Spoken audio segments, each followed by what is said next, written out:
আজকে আমরা তোমাদের তারাপীঠ মায়ের বাড়ি, তো আর কিছুক্ষণের অপেক্ষা, এরপরেই আমরা ট্রেনে উঠব। আমরা তোমাদের তারাপীঠের সময় আমি তোমাদের কাছে শেয়ার করব এবং তোমরা প্রচণ্ড আনন্দ পাবে, মায়ের দর্শন পাবে এবং মাকে দর্শন করে কান্না করছে। তো আজকে আমাদের মধ্যে একজন অতিথি অ্যাড হয়েছে। সৌজিৎ, তুমি বলো কে? তুমি ওখান থেকে বলো। আমার দাদন। আচ্ছা, এই আমাদের টুরিস্ট ফ্যামিলিতে একজন আজকে অ্যাড হয়েছে তারাপীঠের জন্য। যাই হোক, খুব সুন্দর একটা সুসংবাদ, খুব ভালো লাগলো উনি আমাদের মধ্যে রয়েছেন। এখন আমরা এর পরবর্তীতে আর কিছুক্ষণের মধ্যেই কবিগুরু এক্সপ্রেসে উঠবো এবং রামপুরহাট নামবো। তারপরে আপনাদের প্রত্যেক মুহূর্তের ভিডিও আপনাদের সাথে আমি শেয়ার করবো।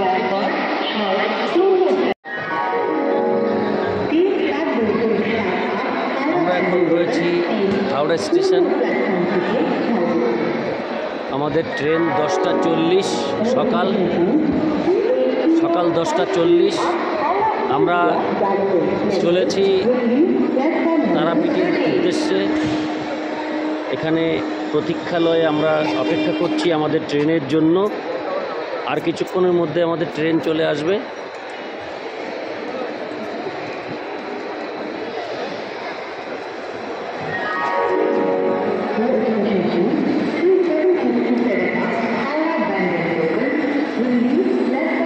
খুব সম্ভব ট্রেন 11 নম্বর প্ল্যাটফর্মে দেবে, এটা 10,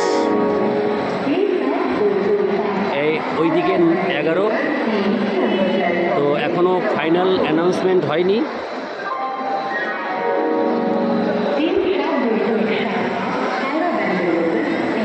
থ্যাংক ইউ সো মাচ।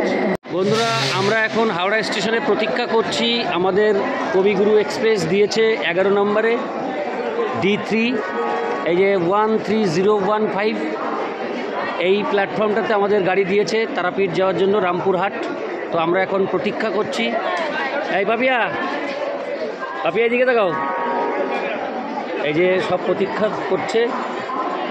মাথার থেকে হাত সরান। এই যে আমাদের নতুন আজকে যিনি জয়েন করেছেন উনি এসেই ক্লান্ত,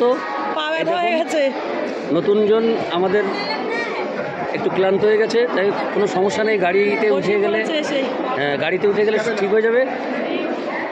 তাহলে আমরা এখন কোথায় যাচ্ছি? তারা মায়ের কাছে, তারাপীঠ। Thank you.